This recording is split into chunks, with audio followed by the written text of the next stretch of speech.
Need a boost? Sometimes all it takes is tapping into your inner cool. Icebreaker's gum helps you unleash the confidence within. Each chew releases a rush of icy flavor powered by cooling flavor crystals, sending a wave of refreshment to reinvigorate all your senses. Icebreaker's convenient pack fits everywhere, from car cup holders to backpack pockets, so you can find your cool wherever you go. Grab Icebreaker's gum online or at a store near you. These long dog days of summer, I mean, we just made it through a heat wave. Mama was parched through this heat wave. I was hitting up Dunkin' every single day, and I will continue to probably for the rest of my days, but especially this summer. Dunkin' is helping everyone stay cool this summer with its lineup of refreshers. These drinks are packed with bold, fruity flavors and served ice cold. It's amazing. Dunkin' refreshers are the perfect afternoon pick-me-up. I like to start my morning with them personally, and then sometimes I go back for a second one because I'm just feeling crazy. They come in a variety of delicious flavors, including fan favorites mango pineapple and strawberry dragon fruit. And then for a limited time, there's black cherry and there's pink pineapple. I'm going to tell you something right now, and it's a bold claim, let me tell you, but I stand behind it. Pink pineapple will change your life. It is so good. It has me feeling like I'm sitting in a pool, resort side, just living, honey. It's so yummy. Try your favorite flavor with green tea, sparkling water, lemonade, or Dunkin's all-new limeade. I haven't tried the limeade yet, but I'm going to. Usually I get my drinks made with green tea and occasionally lemonade, but I do really like the green tea. Or if you don't want to build your own, try one of Dunkin's curated refreshers like the Cherry Lime Ricky or the Ultimate Pink Daydream. The Cherry Lime Ricky, scrumptious. I could drink like 3 of these a day. They're so freaking yummy. Head to Dunkin' today and find your favorite refresher. Dunkin' refreshers contain less than 1% fruit juice. Limited time offer. Chilling crime cases are mysterious, but finding coverage shouldn't be. With the State Farm Personal Price Plan, you have options and can personalize your plan to help create an affordable price so you can get back to cracking all of life's bigger cases. Talk to a State Farm agent today to learn how you can choose to bundle and save with the Personal Price Plan. Like a good neighbor, State Farm is there. Head to statefarm.com to get a quote. Prices are based on rating plans that vary by state. Coverage options are selected by the customer. Availability, amount of discounts and savings, and eligibility vary by state. Hey, weirdos. I'm Alaina. And I'm Ash. And this is Morbid.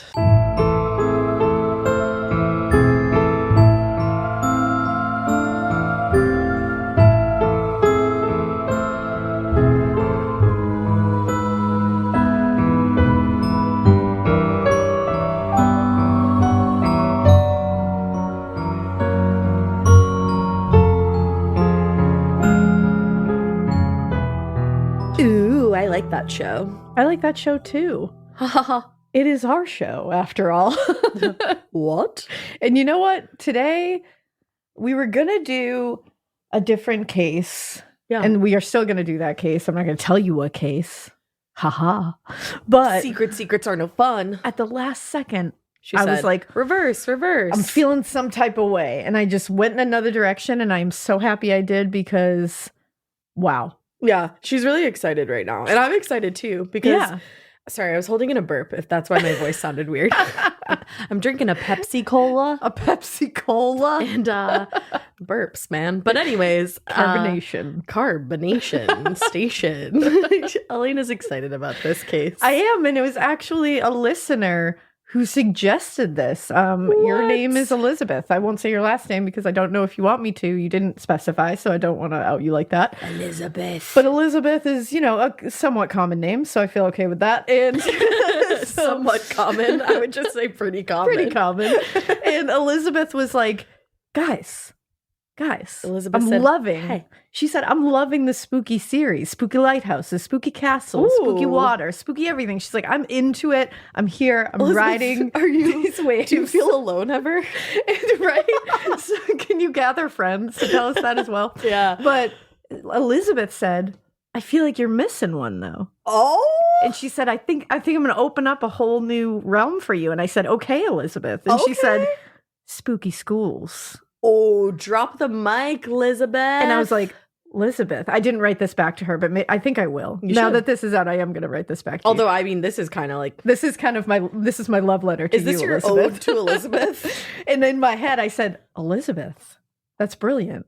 And Elizabeth said, she's an education major, so it made her think of it. And I said, wow, that's brilliant. You were just having a back and forth combo with Elizabeth in your head? Each paragraph I read, we talked. Okay. But she listed a few. She was nice enough to say, here's a few to get you started that I think are pretty gnarly. Elizabeth out here doing the Lord's work. She's doing all the work. And I said, wow, Elizabeth. And she said, this one in particular. And I said, yeah, that one in particular, Elizabeth. You're cooked, bro. Can you guys tell that it's Friday? It's Friday. It's Friday. And It's isn't the Friday. holiday next? Oh God, it's not even next week. Jesus I don't know Christ. when the holidays happen in terms of when this comes out. I wasn't even thinking about that. I was thinking about like my stress An level. actual, Yeah, no, it's not even next week. It hasn't even been Christmas yet right now. Just so you guys can tell where we are in our lives, but it's coming. But either way, Elizabeth really she sent me... Sorry Ash about is it. throwing things, and she's so excited. She's just throwing things. That's the thing. And Elizabeth just sent me down this rabbit hole, and I love her for it. Elizabeth I appreciate her for it. Pressed full send. She didn't. I love her for it. Thank you, Elizabeth.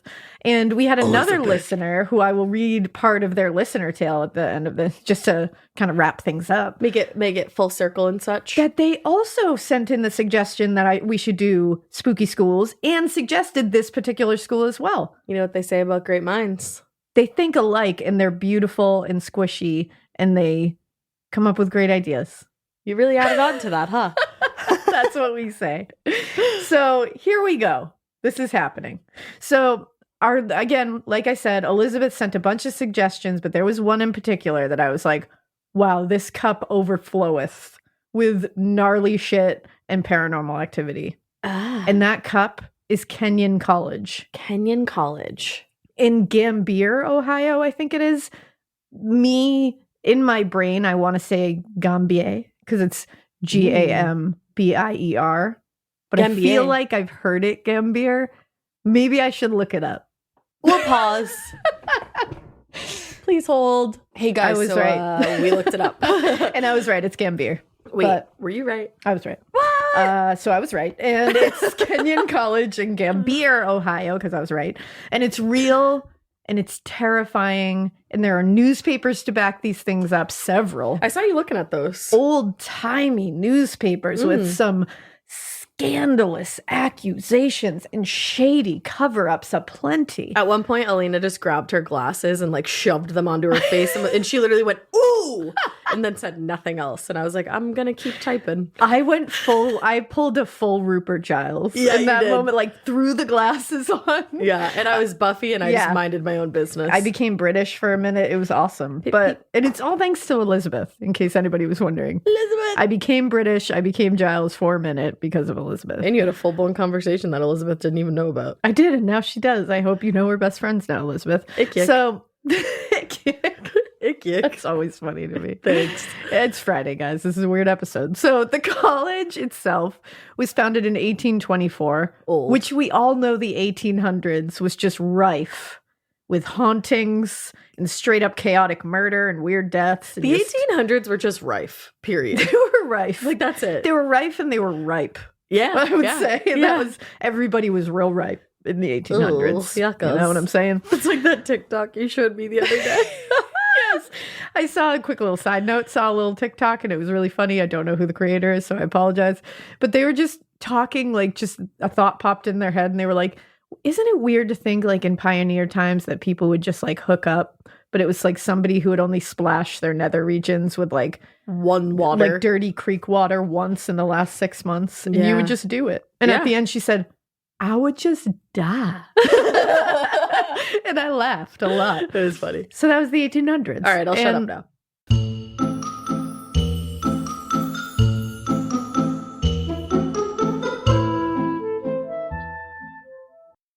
This episode is brought to you by SoFi, the all-in-one finance app where you can bank, borrow, and invest all in one place. Let's talk about bank accounts for a second. The average bank savings rate is 0.39% in interest. You're earning pennies on your savings, and it doesn't have to be that way. But with SoFi's high-yield checkings and savings, the money barely making moves sitting in your savings account can earn over 8 times the national average savings rate with eligible direct deposit. No account or overdraft fees. We love transparency. You can get your paycheck up to 2 days early, plus get up to a $300 welcome bonus when you sign up with eligible direct deposit. Sign up for SoFi checking and savings at SoFi.com/morbid. SoFi checking and savings is offered through SoFi Bank N.A. member FDIC. Terms apply.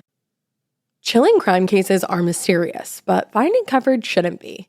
With the State Farm Personal Price Plan, you have options and can personalize your plan to help create an affordable price so you can get back to cracking all of life's bigger cases.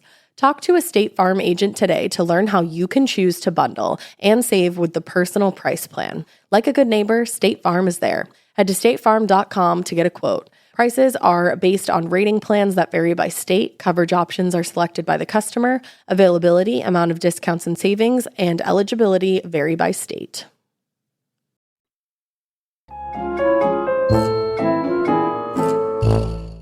Already, we're setting everyone up for a real wild time here, being started in the 1800s. We got fires, we got unexplained deaths, we have tragic accidental deaths, we have fraternity hazing rituals gone very wrong. Oh, no. It's tragic and it's a lot, but we're going to start in actually 1905. Okay.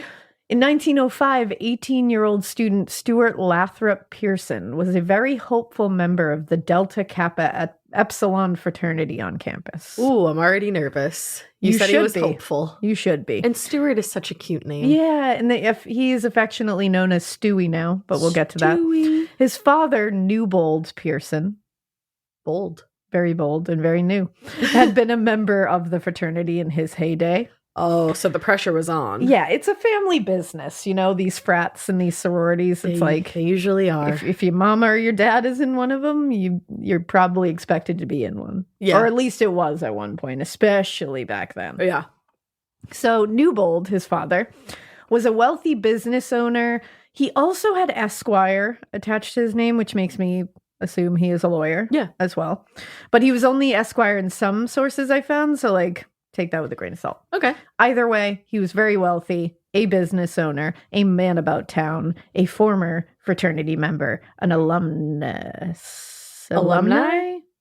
What's the plural? Is it alumni is the plural and alumnus is a one? I've never heard of alumnus, but I'm also a dropout of college, so alumna? I'm the wrong person to have this banter with. You know what he was? He was an alum. He went to the school. He went there. He sure did. And actually, he had come that night for the initiation of his son into this fraternity.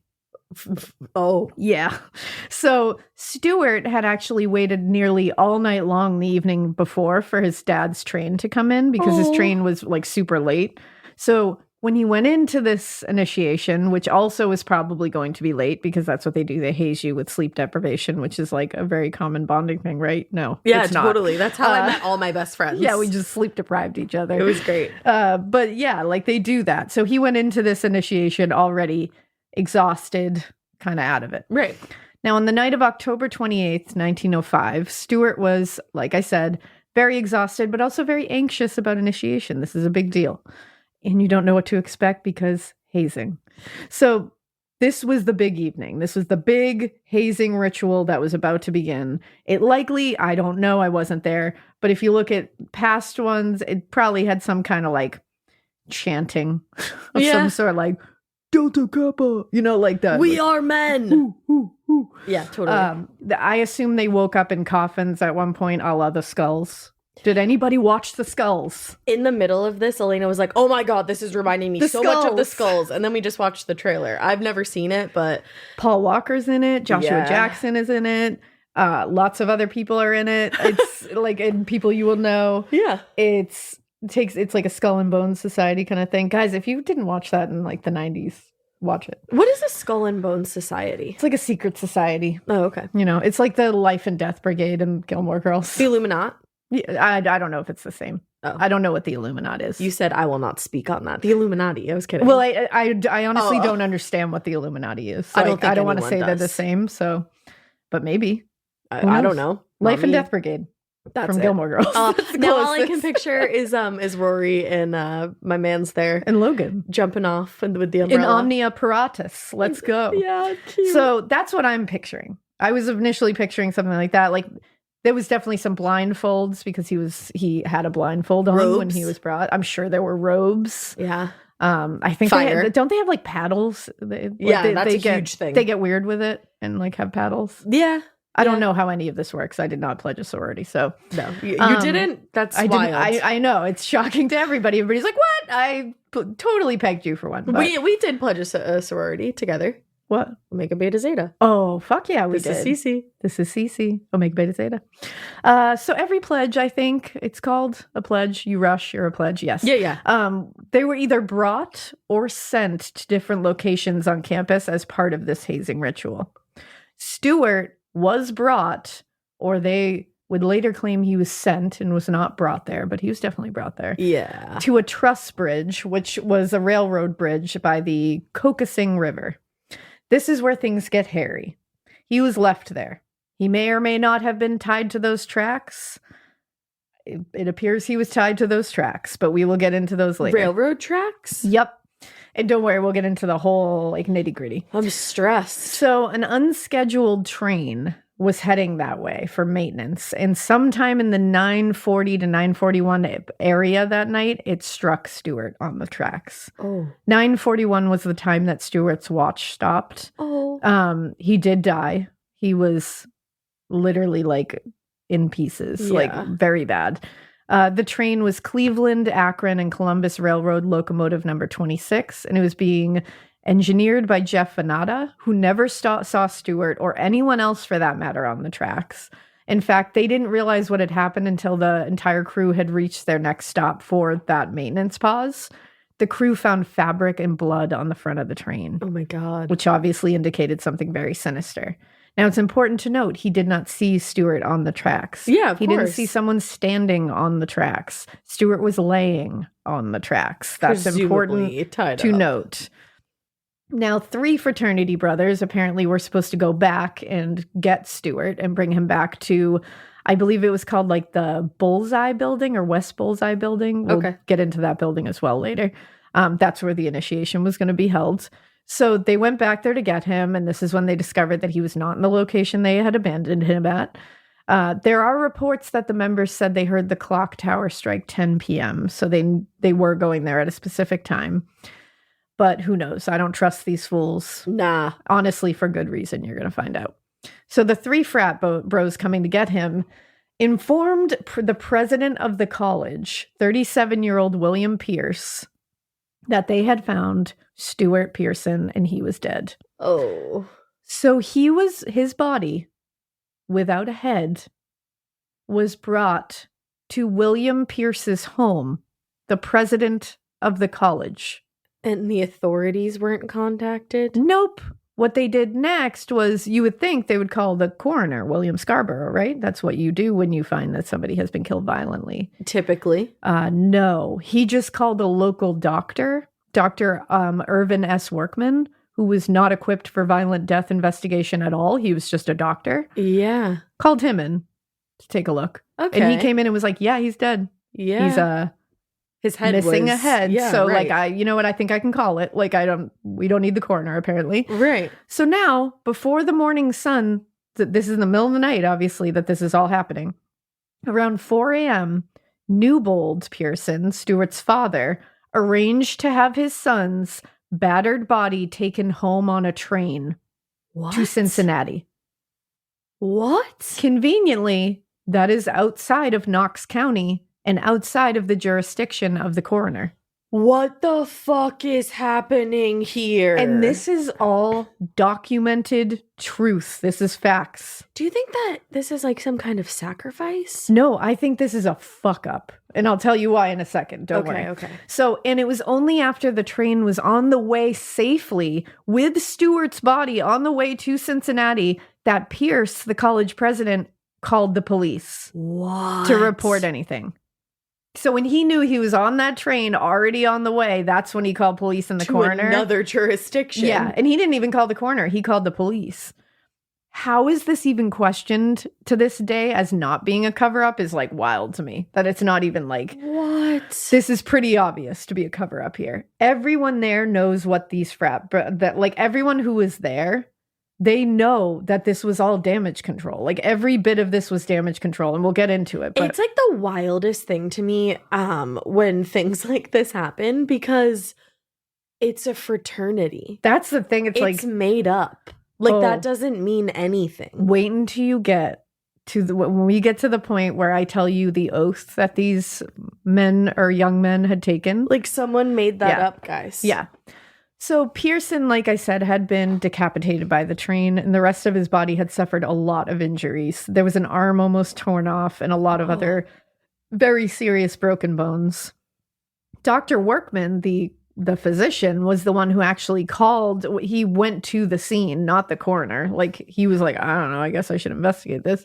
So that's not legally what is supposed to happen here. Like, legally, we are already out of left field. Yeah, I would say so. But it happened. And apparently, Stuart also was found with a note pinned to his chest.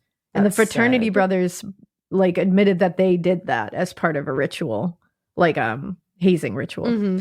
And this note said, "This will do for this time, but if we come again, it will be worse." What? Frat boys, am I right? Yeah. And if you're part of a fraternity, or you were, I don't know what they're like now, so I'm not going to sit here and speak about it, but back then they were fucked to the up. Yeah. Which way? Every way. I never dated a frat boy that really held my heart for a while. Yeah, I mean, I so- haven't had any kind of great experience with a frat boy, but again, I don't know how they are now. I don't know if and this is not to generalize all of them, you know what I mean? I'm sure there are different things, but back then they were all pretty fucking awful. So, yeah, I mean, this is redonkulous. And in his reports about the scene, he said that at the scene he found a basket. Apparently this was common in initiations, I guess. Okay. And in this basket was a length of rope, cigarettes, a razor, some fig cakes, and the most intriguing thing was Dr. Workman found some cloth with chloroform on it. In whose possession again? This was in a basket found at the scene. Chloroform? So Stuart had this basket with him. So they had given him this basket. And I'm going to get into the chloroform thing in a second, so don't worry. Because the frat guys are like, oh yeah, they're like, what? Where'd you guys get that? They're like, what? I don't understand what the problem is here. So chloroform of it all. So the following day, the coroner, William Scarborough, was informed, but he was informed of this by Dr. Workman, not even by the president of the college. Guys, what? And he was like, what the fuck? Like, are you kidding me? Why did you not call me? And he did end up examining the body in Cincinnati. What? Along with a detective whose name is Detective Grimm. That's pretty fucking Yeah, awesome. I was like, you don't have a choice. You got to be a detective. I know. I was thinking Scarborough is also a really cool last name. And immediately he called for an inquest because he looked at yeah. this and he was like, are you fucking kidding me? This inquest was a week long and had around 33 witnesses called to testify. Detective Grimm was quoted as saying, the wounds on the right wrist. Oof. Right wrist is hard. You have to take a pause because Yeah. you want to say whist. Yeah, right wrist. Right wrist. That's hard. And the left ankle of the young man certainly seemed to have been made by cords or ropes encircling them, while he was using all of his great strength in trying to free himself. So he was tied to the tracks? Down to the tracks. This is when shit got wild, though, because Kenyon officials and President Pierce were adamant that Stuart was not tied to the tracks, and their fraternity itself was like, nope, this was totally Stuart's own fault and not ours. Took no responsibility. It's like, how would the president know he wasn't there? Exactly. In fact, they deemed Stuart's actions that night as careless and negligent. Stuart. Are you kidding me? The pledge, who was forced out there. Yeah. Yep. Pierce went on a crusade to squash any and all of this, starting right from the moment Stuart's body was found. But he also accused the coroner of trying to stir shit up. Why would the coroner try to? He's just bored. It's a slow week. Is the coroner was working for TMZ? What is? He's not trying to stir shit up. He's just this is wild that you just sent First of all, that his body was brought to the president of the fucking college, his house, and then he was sent on a fucking train in the middle of the night home out of the jurisdiction of the coroner. Yeah, I think the coroner I think you were trying to stir shit up, actually, Mr. President. Like, I don't know why you thought this wasn't going to be fucking questioned.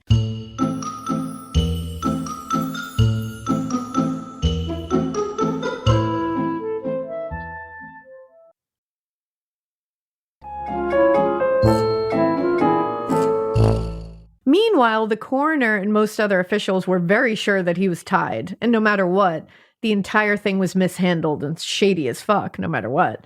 This includes the behavior of Stuart's own father and former frat boy himself. Yeah, what was the fucking deal with that? Newbold refused to say that his son was led there or left there in a perilous position. He said he was tired from the evening before, and he must have been sent out there as part of the initiation.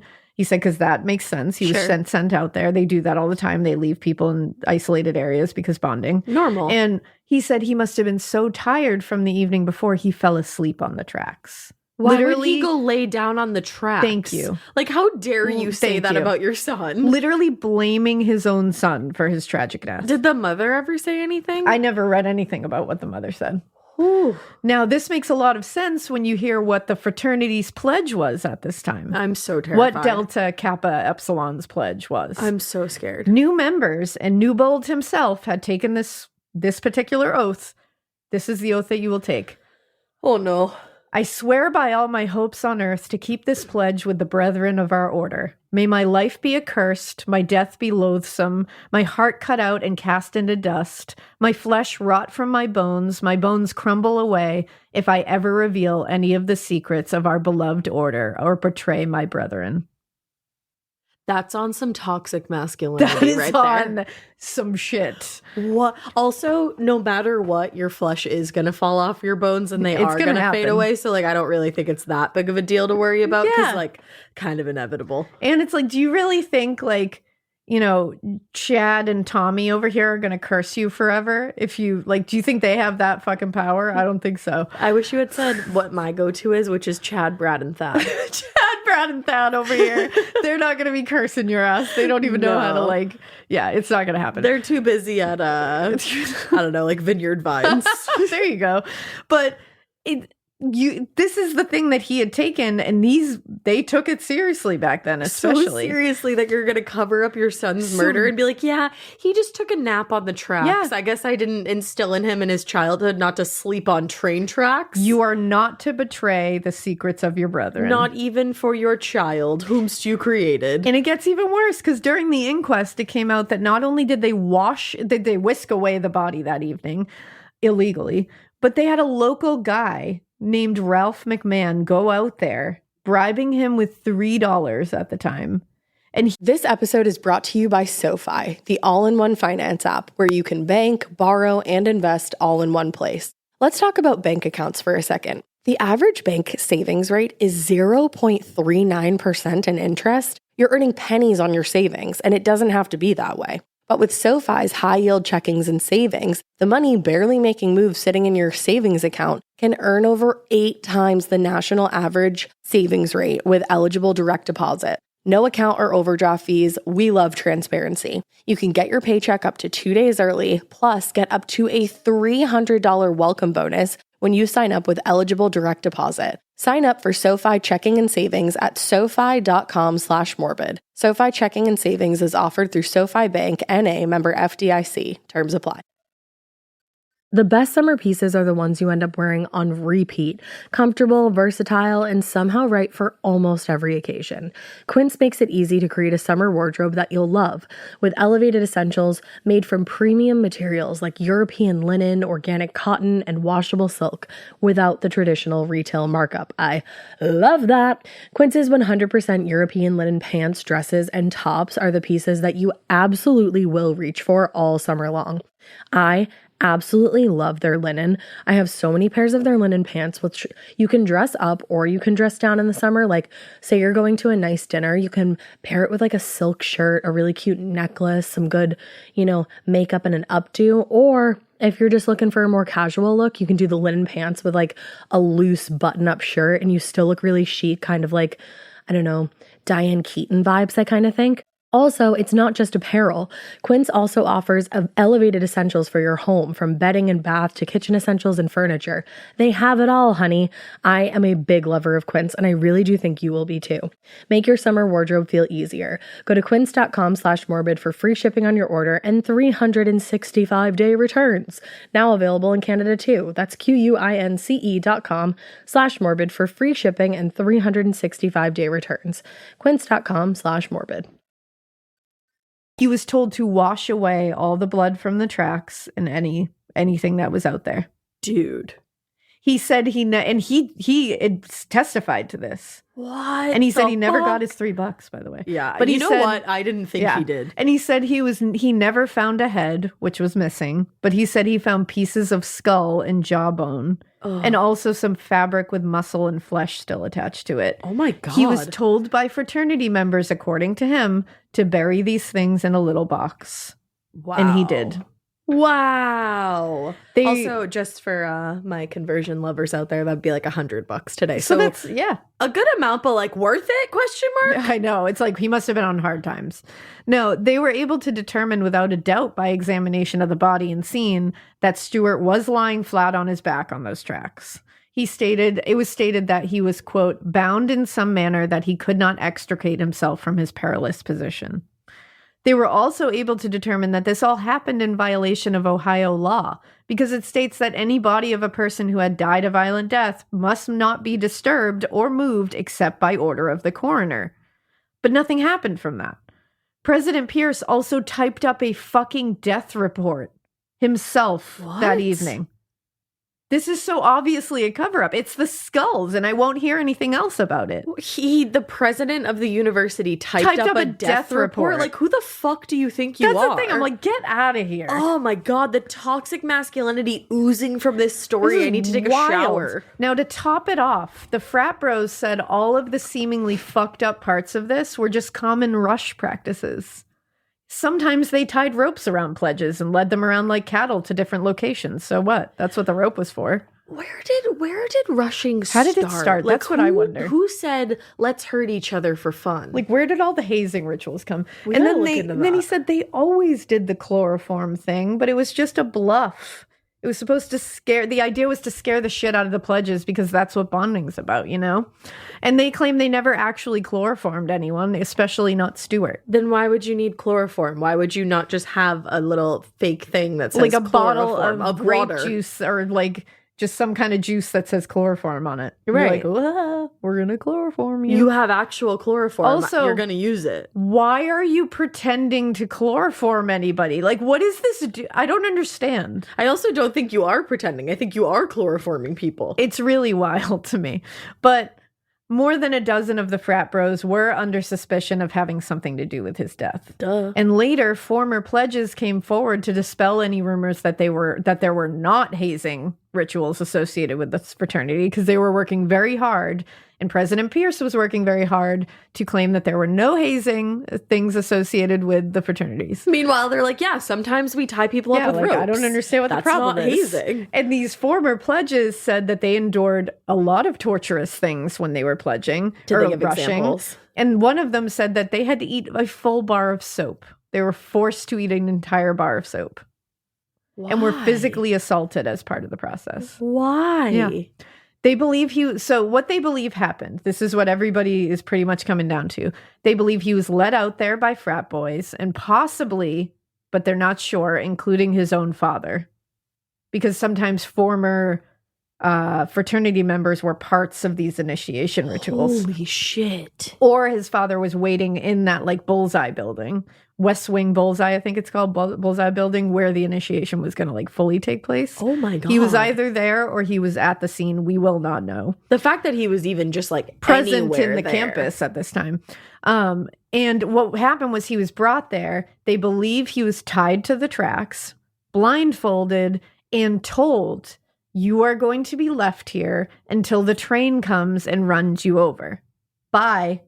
And that's the shit they would do to these pledges. They would be like, yeah, you're going to lay here until the train comes and kills you. It's like a mind game. They would leave. The pledge is sitting there shitting his pants. And then a half an hour later, they come back and they're like, haha, just kidding. So you think they like fucked up the train schedule? Well, that's the thing. So there was, in their tiny defense, at least in this part, I will say, is that there were no trains scheduled to come through that evening. So this was supposed to be a scare tactic. I don't understand the scare tactic. No. But I have to try not to believe that they couldn't have known a train was coming through. I don't think they wanted him to kill this kid. No. I don't think that was the plan. I think the plan was to fucking haze him and abuse him, but I don't think it was to kill him. No, I agree with you. And there was no train being scheduled for this night. So that just wasn't something they were worried about.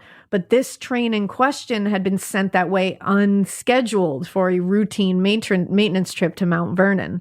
So the idea is that the frat bros tied him up, scared him into thinking he was going to be run over, thinking in their heads there's no danger of that, there's no trains coming. Then they left for a pretty small period of time, came back to collect him, thinking he would just be scared shitless, but alas, they were fucked. And that's when the cover-up began, because they immediately called President Pierce and said, what the fuck do we do? And do you know President Pierce was a... I couldn't find that, but I imagine that fraternities were like a big deal back then. Oh, yeah. So even it was still. and it was a huge part of the college thing back then. And so I think they were worried that it was just gonna... It would have. Yeah. Pretty much. I read of a case recently where like there was this huge cover up going on with a specific fraternity and a boy had died. Yeah, it's wild. It still happens. Like, yeah, it does. You know? Like they're taken way too seriously. That's the thing. Yeah. Like it's just taken too seriously. Yeah, I mean, you do what you do, but if you're hurting people for something, then it doesn't make any sense and it's pretty fucked up. So enrollment at the college actually dropped like a hot potato after this for a while. Oh, Mr. President, how do you feel now? Because it was scary and it was shady as fuck. People were like, what the hell is going on there? And if I get hurt here, are you going to cover it up too? Mm-hmm. Like, what the fuck? If I was a parent, I would never let my kid go there. And as a very clear like thing here, Kenyon College is very different now. You know, like but back then, this was like a big deal. But now there are obviously hauntings associated with this as well. The rest of the frat bros and the initiation itself, like I said. It keeps sounding like you're saying frappos. Frappos. The rest of the fraps. This initiation was going to be held, like I said, in the West Wing Bullseye building. That building is part of the Delta Kappa Epsilon frat buildings and still is, I believe. People even now will see a full body apparition on the 4th floor where the initiation would have taken place. Ooh. They see him often, and it's usually, they think it's Stuart. Oh, they do? They see him often on the anniversary of his death, and he just looks out the window in that specific room, which is now a dorm room, and he just stares at the train tracks. Oh. Students refer to him as Stewie now. Oh. In fact, according to the Kenyon archives, where they have tons of these hauntings documented, a student named John from the class of 04 said he was living in that room during this time at the school, and he had heard stories, like it's very well known, this story. And so on the night of October 28th, he locked the window tight because he was worried people were going to fuck with him. Yeah. And he was like, so I locked it. And the thing is, he was like, it's a rusty lock. It's like a very old rusty lock. So once you shut that and lock it, it's hard to open again. It kind of like cranks. Yeah. So he was like, wind can't open it. Like somebody trying to open it would make a lot of noise. It just would. So he said he woke up in the middle of the night and the window was swung open. What? And he never heard it. No one ever came in the room. But what's weirder is another night, he said he was sleeping with his girlfriend in there. And he said he felt cold hands touch him. And at first he thought it was her. But when he woke up, he was like, she was asleep. Like her hands were nowhere near me. So he stood up and just kind of like turned on the light and was like, what the fuck's going on? Yeah. And he was looking around the room and he noticed this little like crawl space door. No. That is in the like near the closet or in the closet. He said there was a padlock on it and that lock was broken. I would have shot myself. He went in there with a flashlight and there was a crawl space through there. The kahunas on this I know. man. And he said he was just like flashing the flashlight around the crawl space, just seeing if something was in there. And he said in there he found countless signatures on the walls, pledge books, Delta Kappa Epsilon pins, and other souvenirs from the past. Whoa. And when he looked further, he said he found a signature that said SLP 05. Yep. Holy shit. And that's like documented in the archives at the school. That's fucking crazy. Isn't that wild? Dude. And in 2016, even a student actually fell from that window. Oh. And they had to they ended up being okay. Like they went to the hospital. Okay, they were good. injured, like very gravely, but Good they that made were it. okay. But they had to put metal bars over that window. Just that specific window? How spooky. And that's not even it for this school. That's not even it. Not even it. There was another hugely tragic event to happen here. February 27th, 1949. There was a massive fire that killed several students and injured more. Oh, no. That evening, on February 27th, 1949, there was a big sophomore dance. And all of the boys had gone back to the old Kenyon dormitory afterwards. It was a newly rebuilt and renovated building and had new fireplaces in it as well. The old fireplaces that were original to the building had been built over, and the flues were all blocked up and unusable. Unusable.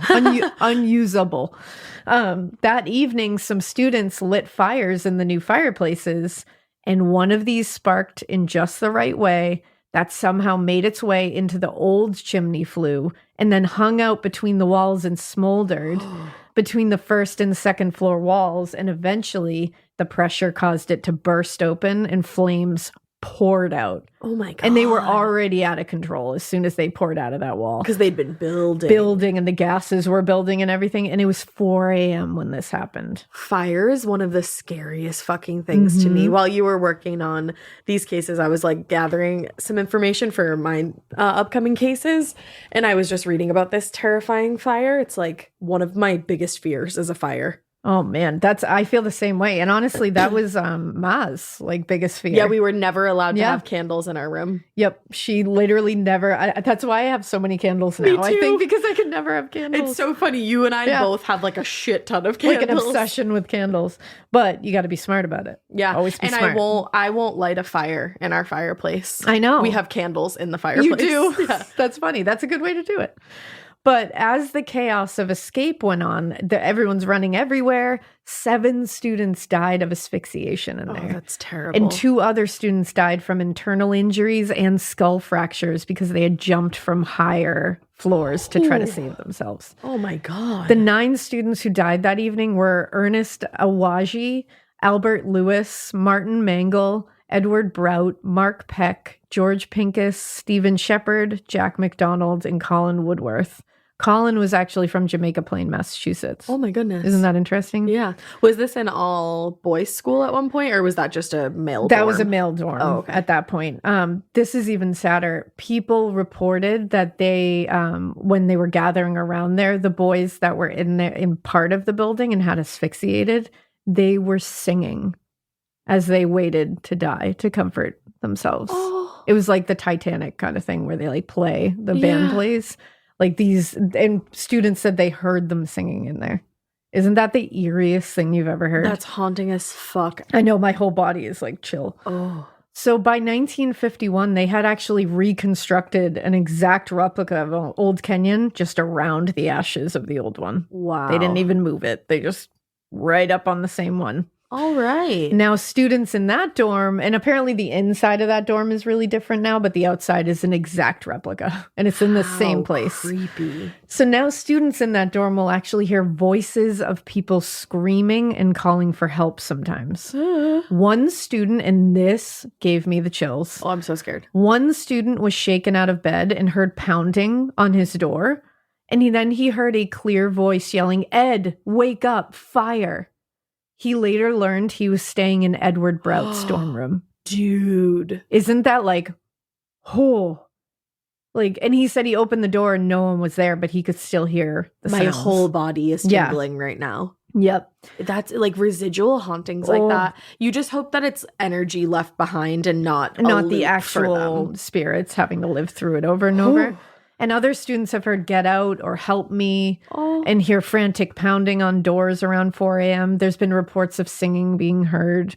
Like I'm getting chills, honestly, just saying it. What a tragic Such event. a tragedy. And a very interesting thing from the Kenyon archives is that a student actually told a professor about some ghosts that people were seeing in the building. He was like, I keep hearing it. And he's like, and then I finally saw one myself. And he said, but it was weird. He said, some of them were only seen from the knees up. Oh, that's weird. Isn't that interesting? Yeah, you and I were just talking about that with Paul Feig. With Paul Feig, we were talking about ghosts that were only seen from the knees up. Maybe this explains it. Okay. So he said on the 4th floor, he saw ghosts that were only the knees up were visible. But another student underneath him on the 3rd floor saw literal feet suspended in the ceiling. What? So they were like, what the fuck does that mean? They did research and found out that when the new dorms were rebuilt, they had raised the floors 18 inches. What the So those ghosts they saw were just existing in the original Kenyon building, where the floors would be 18 inches lower. And that makes sense for the Holly Hotel as well, with all the reconstruction that it's had. Exactly. Oh my goodness. So they must have lowered or rose a floor. And those ghosts are still living in that original blueprint. What a simple explanation that we just couldn't even figure out. Yeah. Wow. Isn't that like my mind exploded? I don't know why, but I love that. It's just very interesting. Yeah. It's like, it's so logical. Yeah. That makes perfect sense. That's why I like it. Cause I'm like, yeah. Yeah. Like, isn't that wild? I was crazy. Shook. Now, a student named Rachel, who was staying in the dorm, said one night she and her roommate were actually awoken by a loud siren. Ugh. And she said, according to kenyoncollegian.com, she said, quote, it was a really loud blaring that you automatically associate with a fire alarm. She thought it was just an evacuation. So she was like, they got up, they like peeked out the window, and she's like, no one's outside. And then the siren stopped. Okay. So she said the next day she asked her RA about it, and she knew nothing about it. And was like, what are you talking about? And then she asked everyone else in the dorm, like anyone else she knew, and she said no one else heard the sound. Only her and her roommate. You would feel like thank gosh our roommate heard it too, because you'd feel so crazy. Yeah. So that's the coverage for the fire.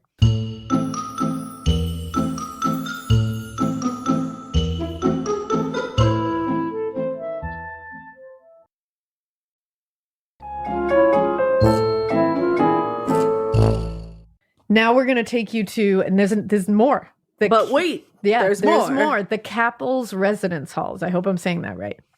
In 1979, it is documented that a student fell down an elevator shaft and died. One of my other biggest fears. He was coming home from a party around 2:30 a.m.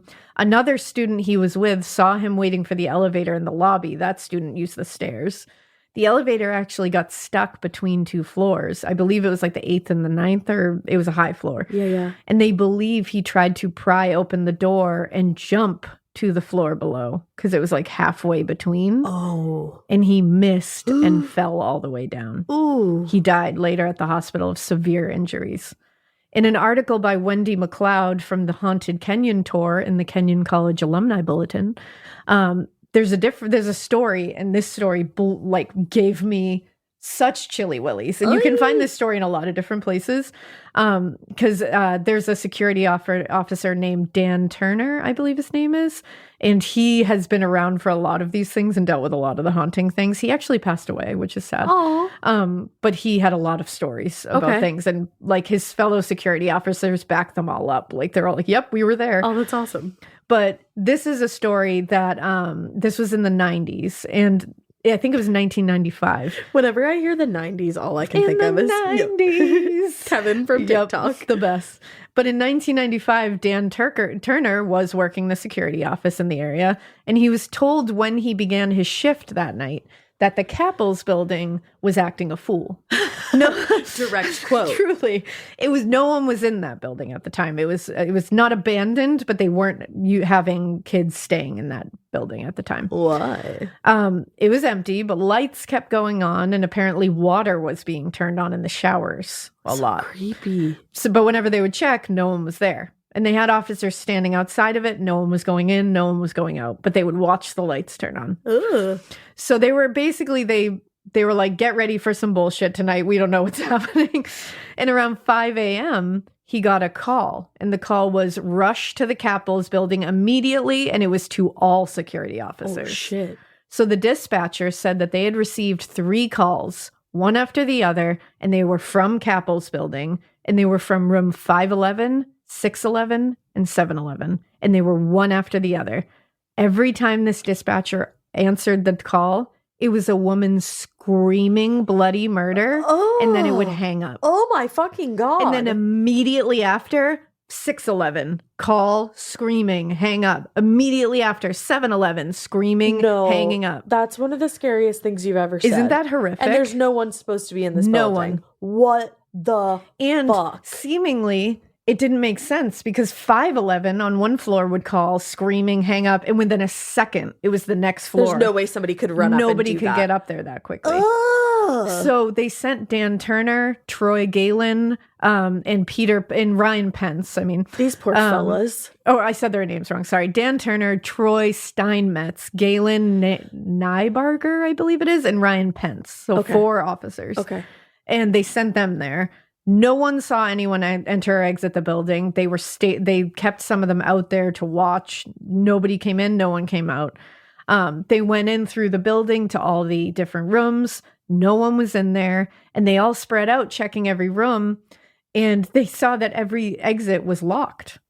So it didn't make any sense. I'm so scared right now. On the 5th floor, there was a shower that was on. And it was on scalding hot, just steaming. Mm-hmm. But no one there.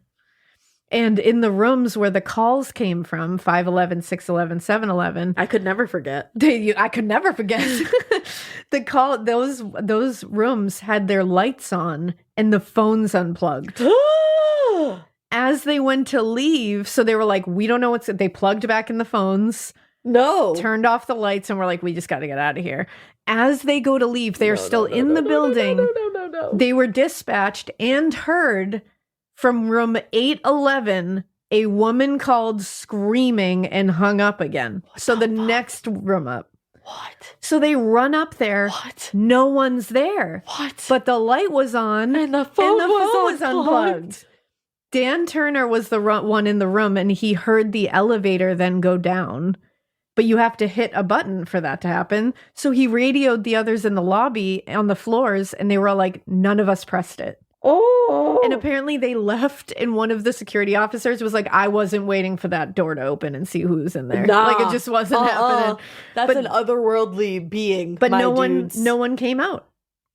And that's it? That's it. That's all they had. That's the scariest fucking story you've ever Isn't fucking that told me. terrifying? I'm hiding in my sweatshirt right now. I'm telling you, Elizabeth gave this gift to us. Elizabeth, this, story. Gifted. Yeah. Wait, that's straight up the creepiest thing I've ever heard. Truly. Ever.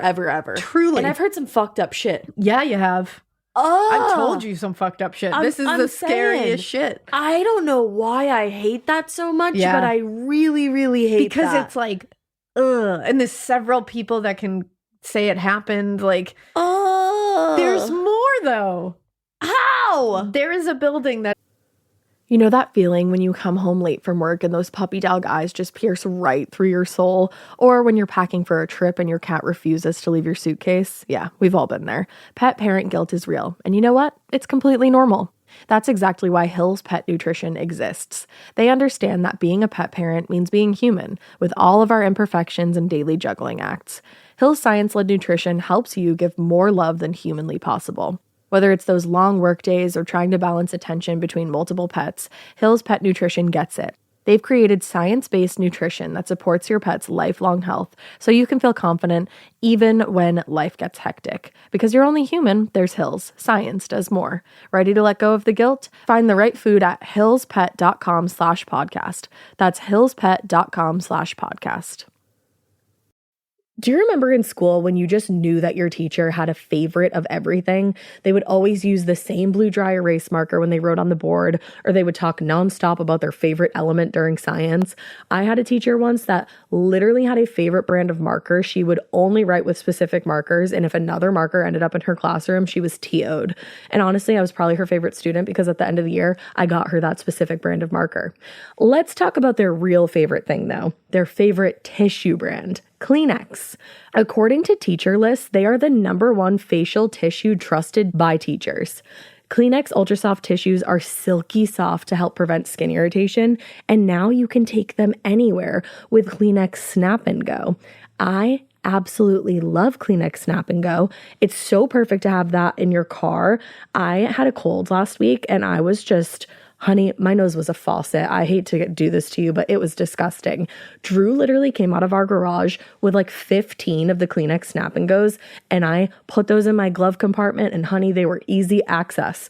It was so nice knowing that I didn't have to blow my nose into like an old wrapper that I had. Ew. So do the best thing for your kids' teachers and stock up on the ultimate classroom favorite. Maybe it'll make them their teacher's favorite student. They definitely have a favorite. Don't even get me started because, again, you know it was me. For whatever happens next, grab Kleenex.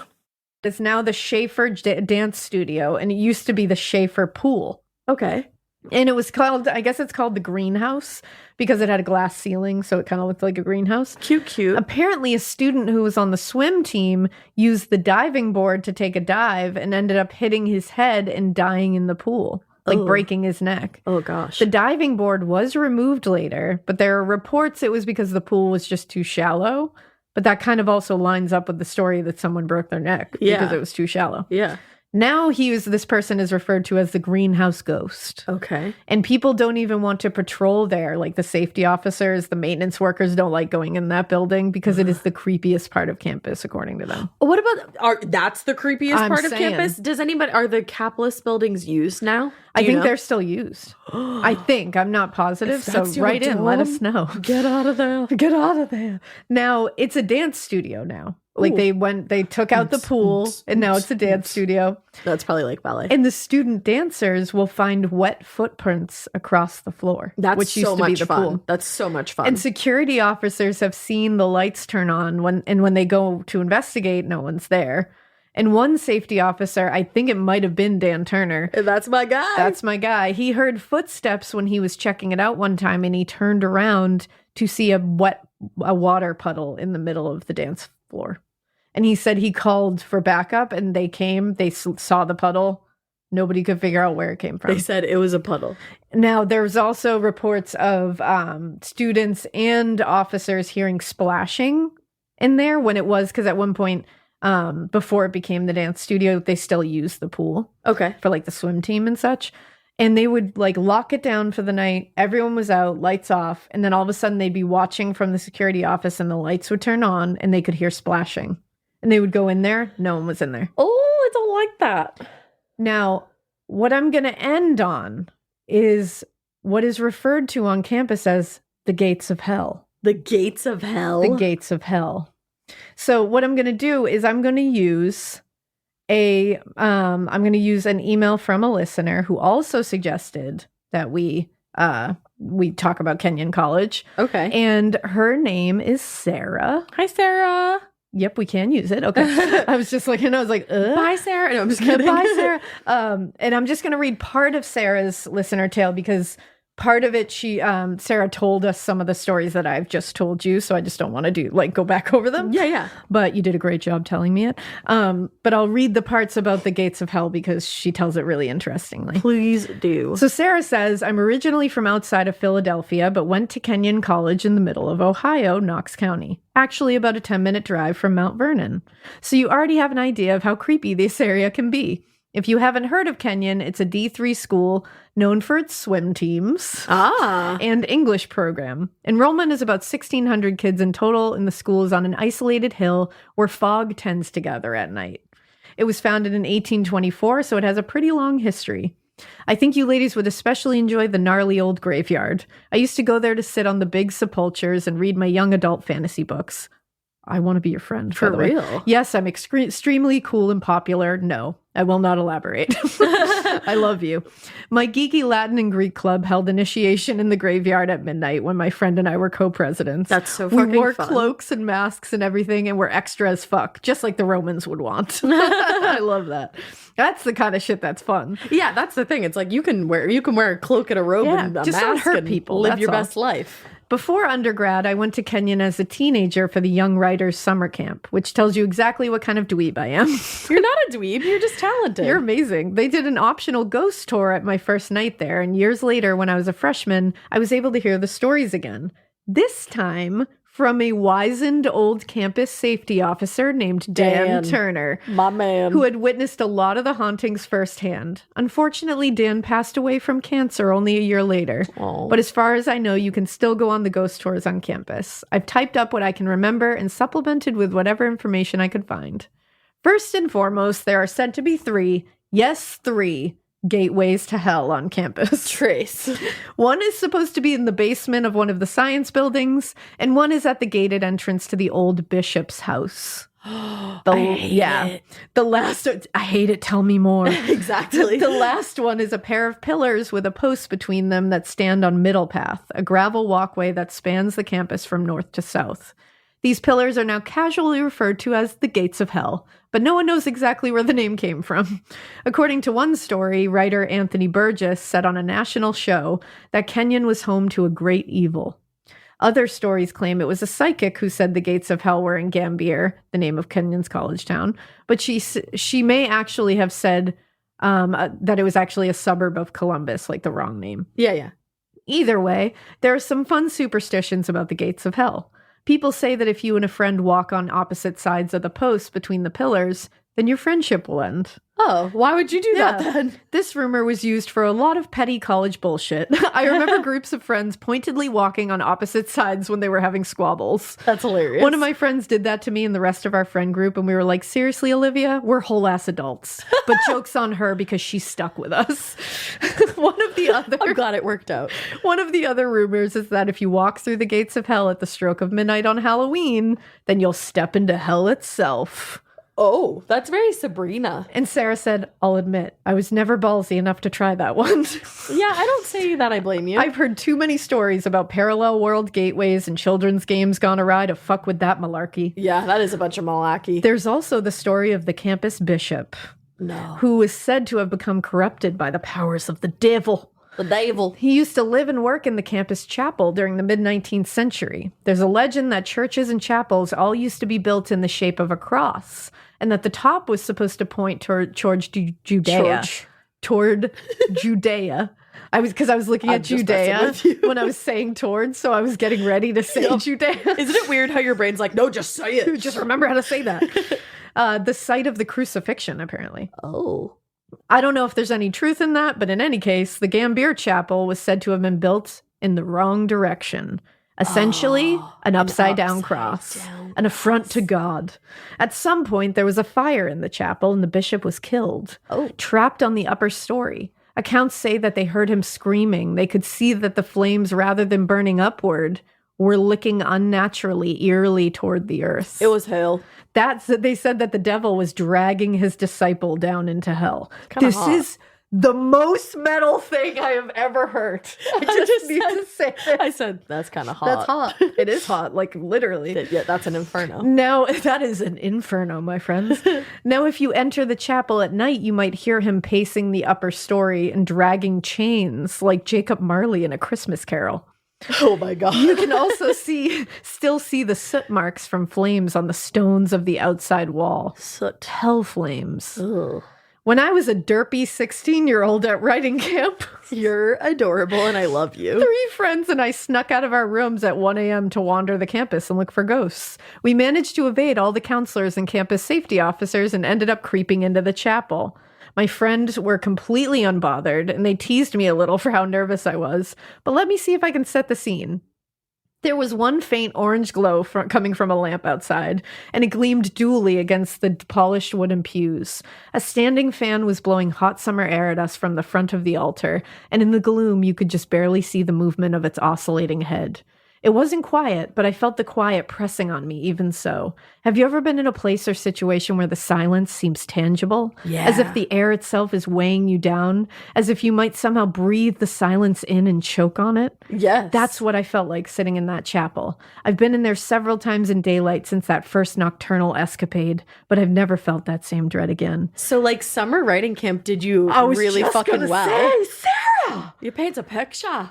You're a writer, my girl. Sarah. That camp did you real well. You were meant to be there. For real. Now, Sarah goes on to tell us about the ill-fated fraternity hazing situation in Stuart Pierson. Sarah also told us about the fire.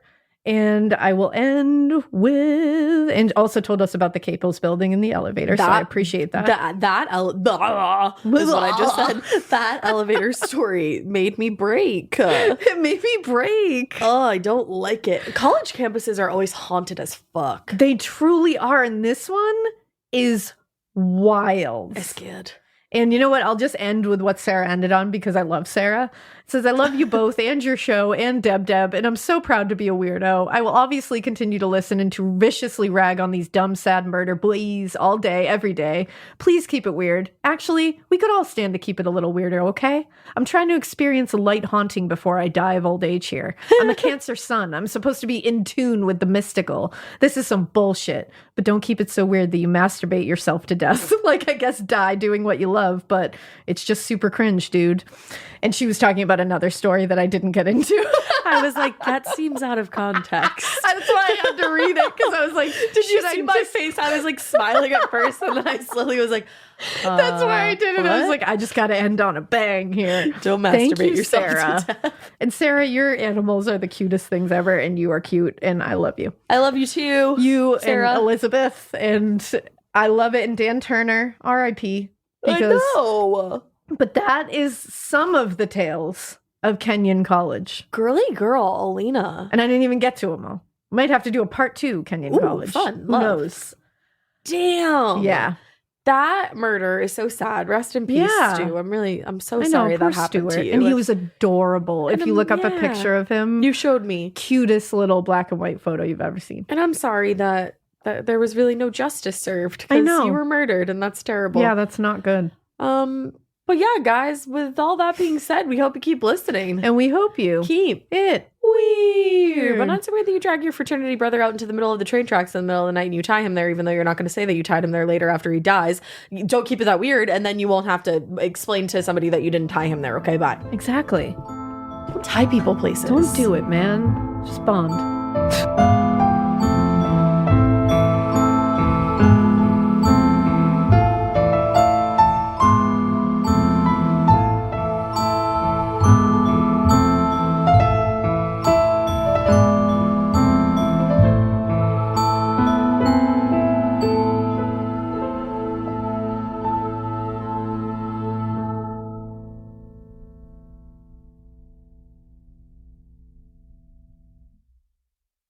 You wouldn't take financial advice from a 72 hours in a single day alpha influencer, would you?